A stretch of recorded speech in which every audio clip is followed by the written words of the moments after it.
So it gives me great pleasure to introduce our speaker for this evening, Simon Galan. Simon has a wealth of experience in recruitment for graduates and for school leavers across a number of industries, as you can see on the screen, and has recruited for some incredibly impressive brands. While Simon is talking for us, you will be able to submit questions via Slido as well. And those questions will be addressed after that talk and in the Q&A panel with our other professionals later on this evening. So, Simon, thank you much for being with us this evening, and take it away.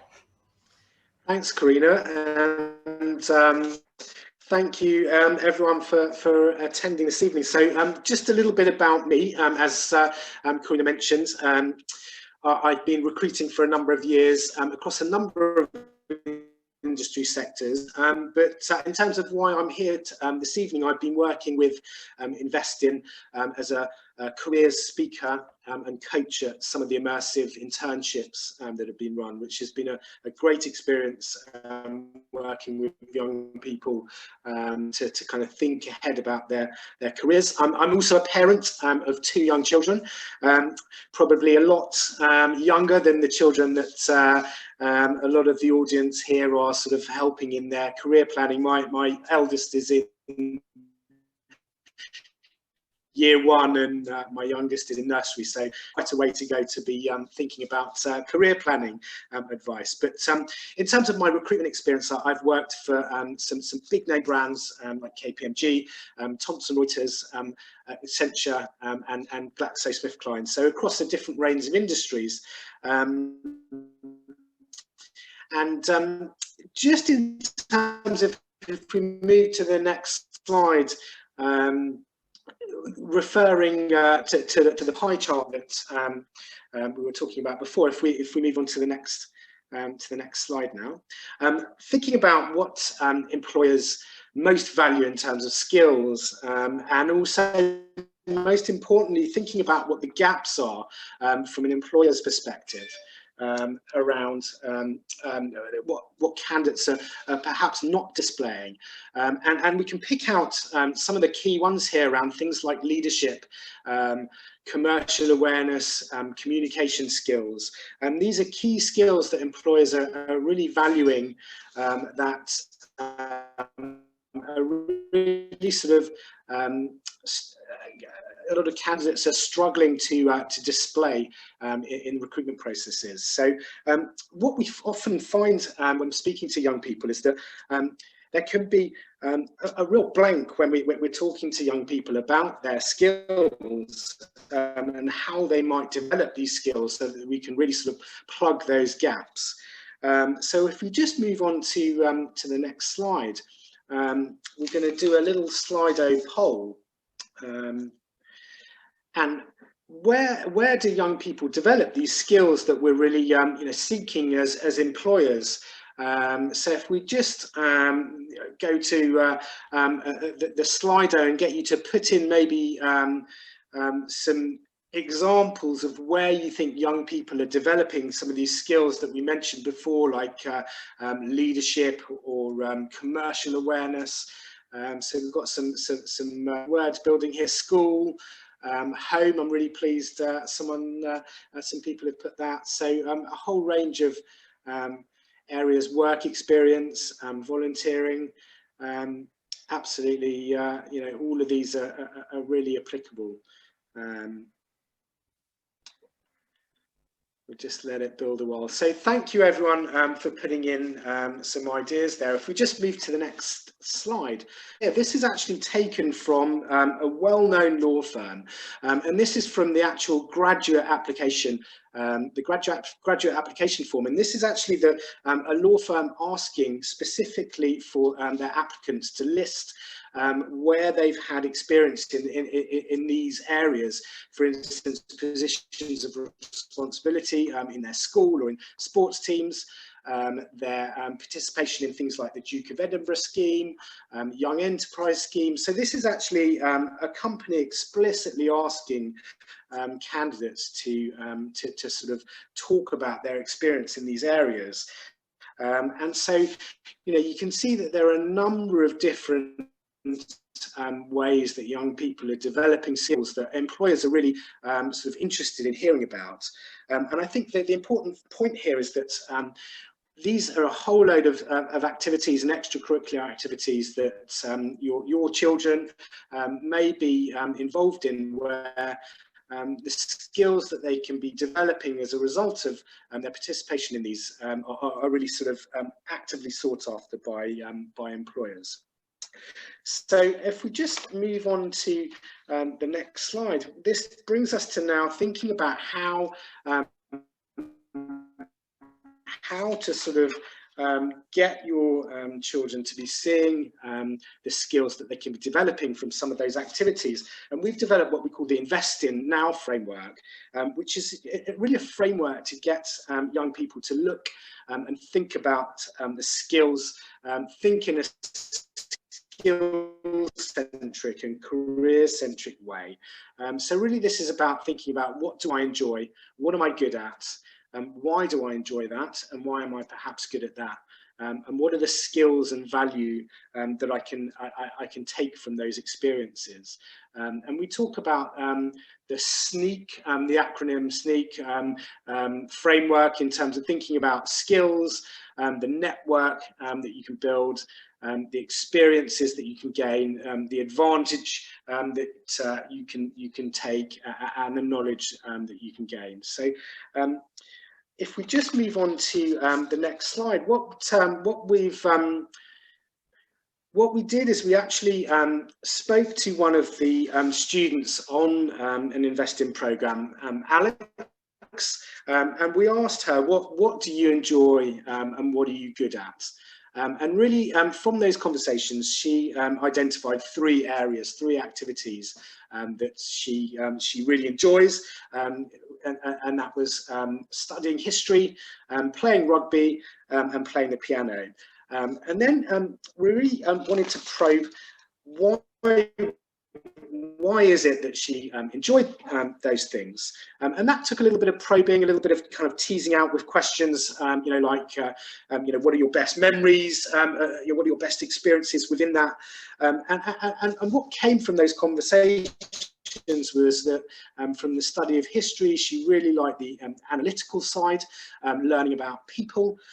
In terms of the rugby playing, she liked the competitive aspect, the teamwork, and in terms of playing piano, it was all about sort of giving a creative outlet and really a chance to sort of be innovative. So really, you can see through the start of this conversation that it's teasing out actually some skills that are going to be really key in terms of future careers. So then if we move on to thinking about those skills, if we move on to the next,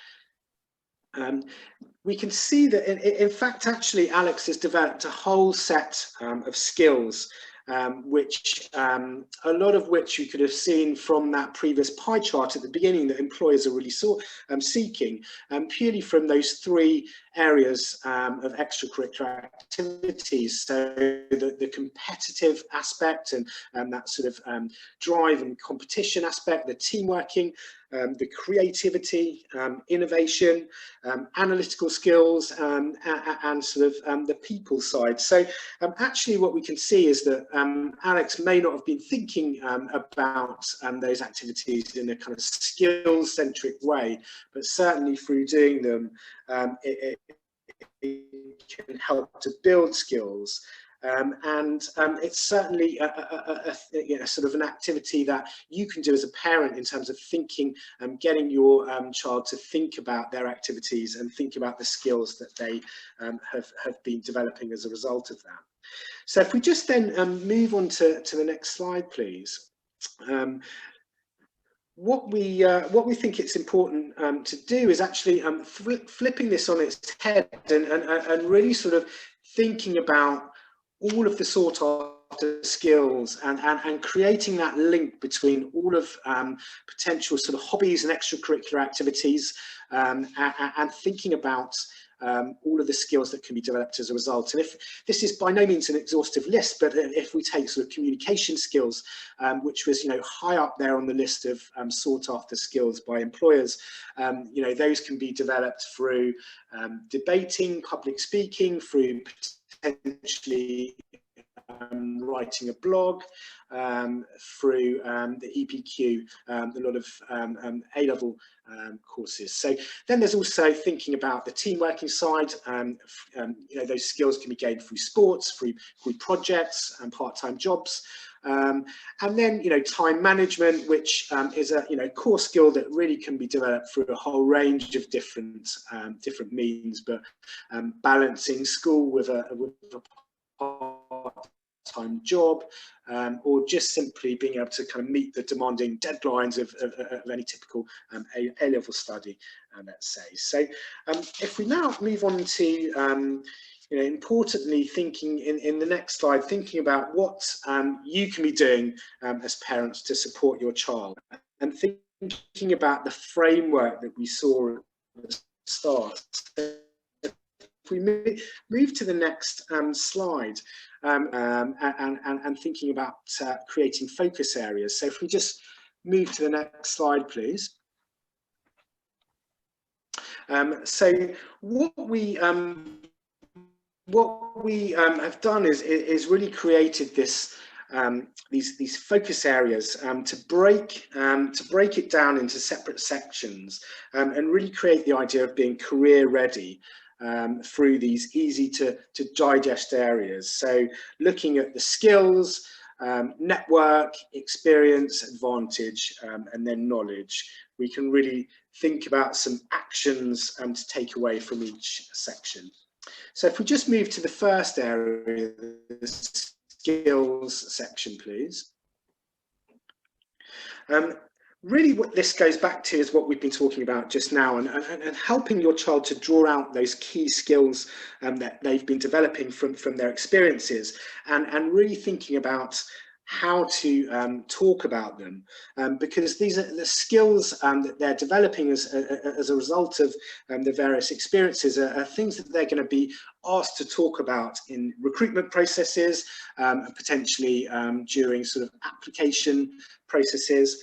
And really it's about thinking about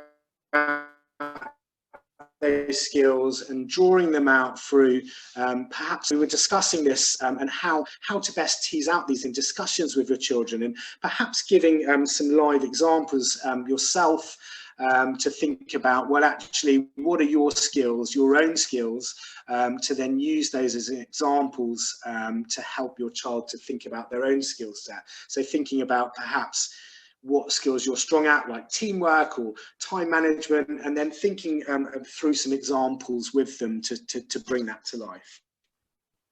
And doing this in a sort of supportive, empowering way, I think, is a key here, rather than making it too much of a negative discussion. So then if we move on to the next slide, please.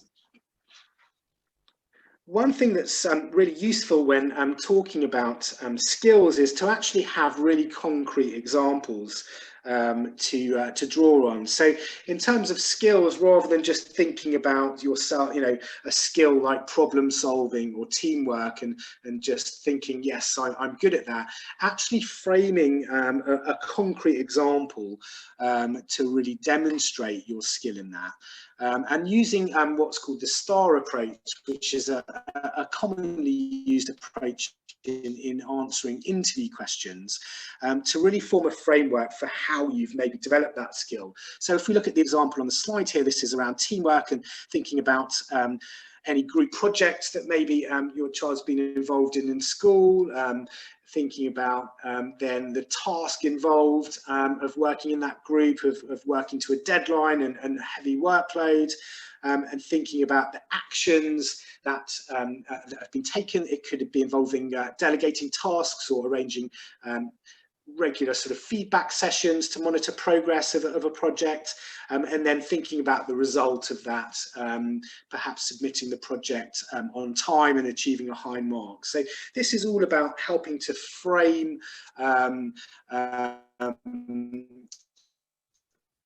talking about skills through this particular approach, using a STAR approach.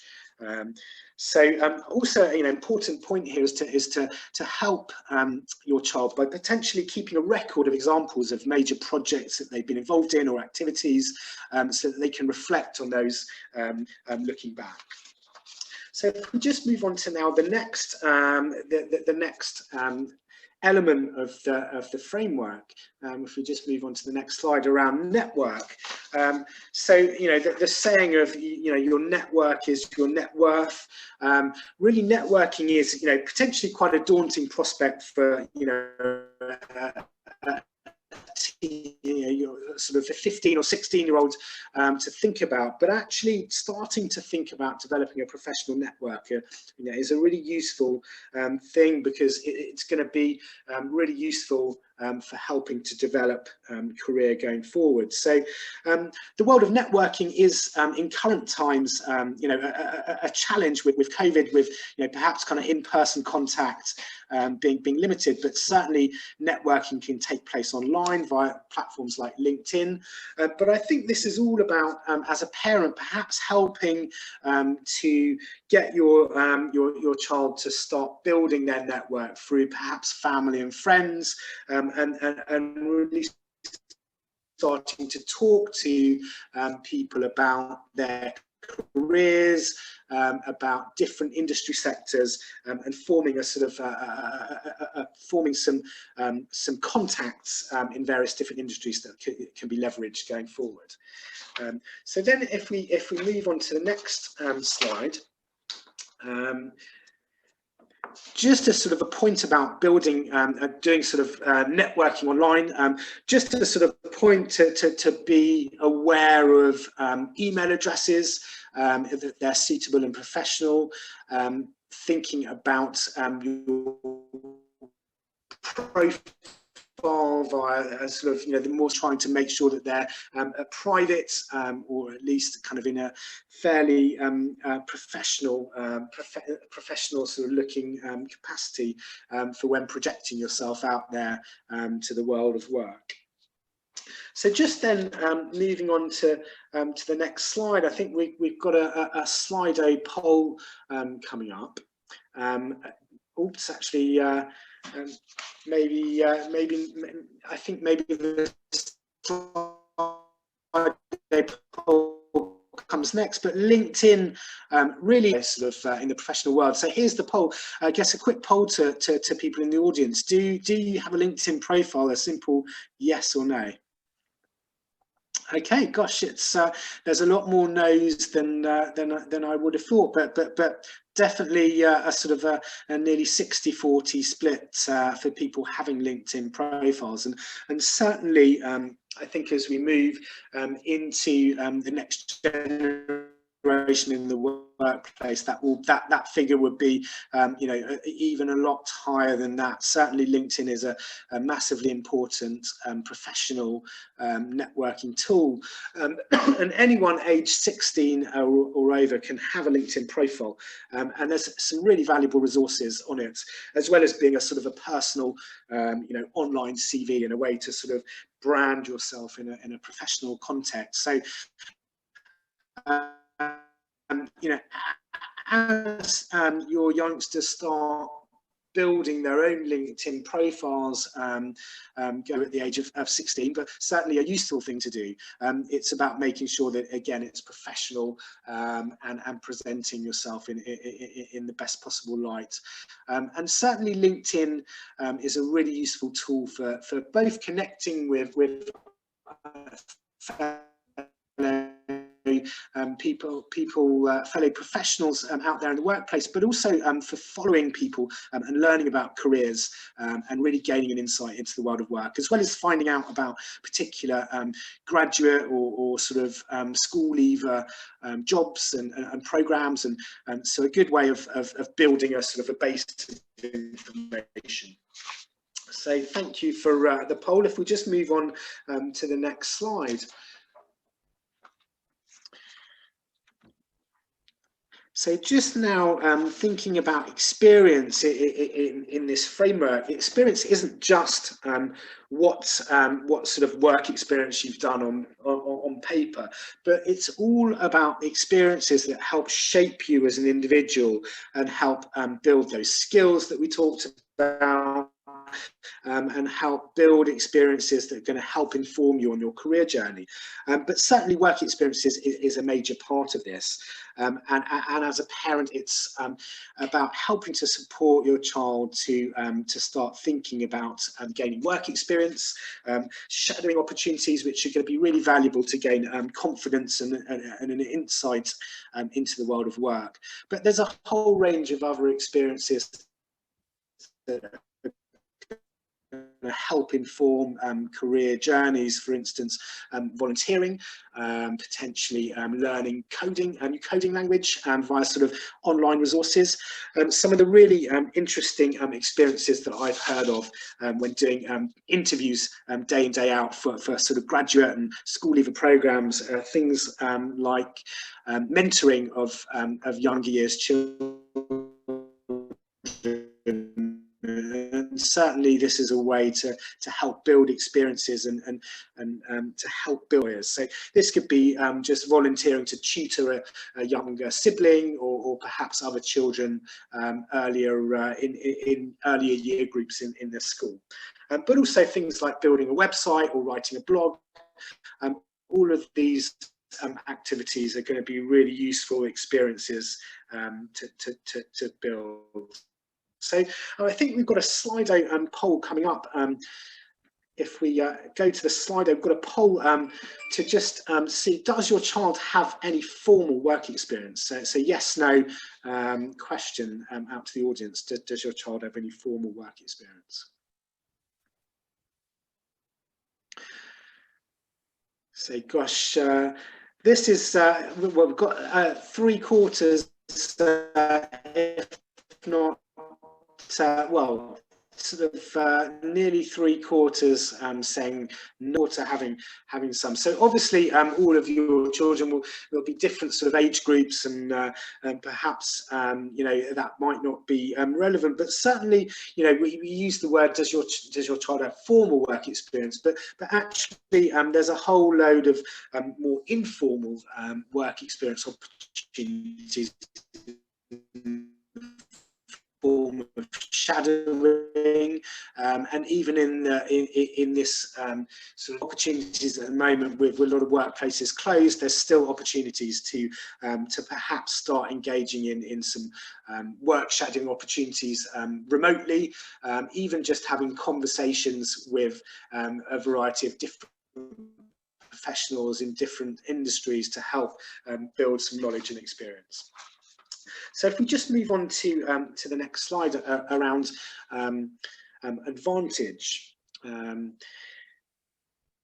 If we, there we go. So this is really about how to build a sort of a competitive advantage, so that when you're in a position where you're either interviewing or sort of trying to put yourself out there into the world of work, how you can build an advantage. And you'll see that, you know, in the top left hand corner that there's the academic accomplishments and extracurricular activities, and just a word on academic accomplishments, that certainly a lot of careers are requiring of certain sort of minimum grade requirements, like for instance the law profession certainly typically has at least a 2:1 university grade requirement, and even UCAS points, A-level grade requirements. But certainly I think that's a changing thing, and certainly a lot of industries that I'm recruiting into, even within financial services.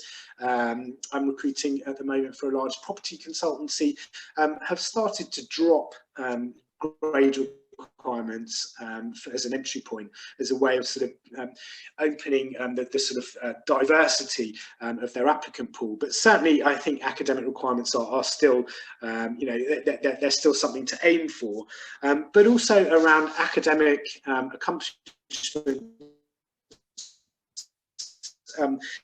An important point about being wary of that will be necessary for certain career routes, because again I think careers where certain subjects aren't necessarily needed. So I recruit a lot into management consultancy and finance, and we get some great engineering graduates who've sort of chosen to do engineering as a degree, but actually decided they're not to go into the world of engineering. So we've talked earlier about extracurricular activities and trying to really think about those extracurricular activities and the skills that you're developing as a result. All of the employability skills that you can gain, and thinking about understanding recruitment processes of various companies, and really a lot of recruitment processes are rapidly changing in the world that we're in at the moment. A lot of recruitment processes have gone into the virtual world, and certainly if we move on to the next slide, we're going to just talk about actually how those are changing. So a quick Slido poll we're going to do. If we go to the poll, we're going to ask the question: before COVID, what proportion of companies conducted their interviews via video? So if we just do a quick poll of how many before COVID, what proportion of companies conducted their interviews via video.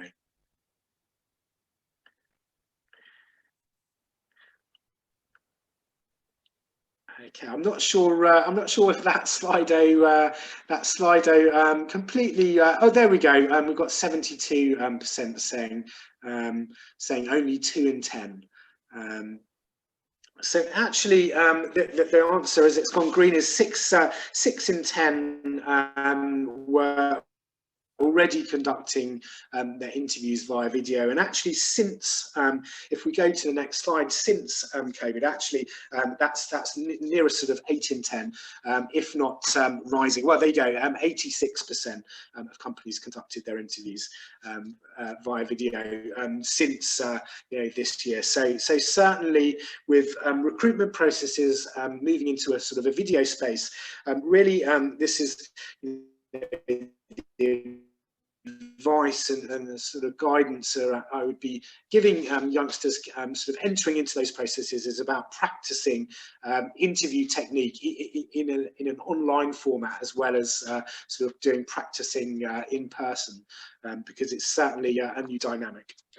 But also in terms of interview processes and recruitment processes, there's now a lot of machine learning and AI and technology that's actually removed the human element of sort of application screening, and sort of lots of companies are using this technology to sift the huge volumes of applications that they're getting. So the advice here is really about trying to use keywords in CVs and application forms to really mirror the same language that's being used on companies' job descriptions and application forms, so that you're standing the best chance of coming through a process where there's a machine element to the sifting process. So then if we move to the next slide, please, the final element of the framework, thinking about knowledge, and really, it doesn't matter how sort of whether your child's really focused on a certain career that they want to go into, having that basic level of world awareness is really important, and that could be anything from really starting to familiarise themselves on a hopefully daily basis with the news, be it sort of newspapers or via news websites, the BBC, or lots of different Twitter and different sort of areas where people read the news. But I think it's also about trying to gain knowledge about different industry sectors, so that they can start to think about different industries and then the different careers within those industries. And I think you can help as parents by talking to your children about current affairs, but also about different industries and different careers out there, to start getting that conversation going and sort of helping to create a space where that discussion takes place. But also just in terms of resources, there are a number of different resources out there, from InvestIN itself and resources on our website, but also there's a company that I'm very sort of do some work with, called Target Jobs, part of GTI. They produce some really interesting sector guides on different careers. There's websites like Prospects, and various different graduate career websites that give some really good information out there. So which brings us then, in terms of the next slide, back to the InvestIN Now framework. If we just thank you. So the InvestIN, getting to think about, what do I enjoy? What am I good at? Why do I enjoy that? And why am I good at it? Thinking about those skills, thinking about the value that those activities bring. And I think in terms of a parent's place within this framework, it's about helping to focus efforts to really help your sort of youngsters see the value in what they're doing now, in those extracurricular activities, in that networking that they may do, in all of the knowledge that they're building to help sort of create that advantage. So, I mean, just some final words from me.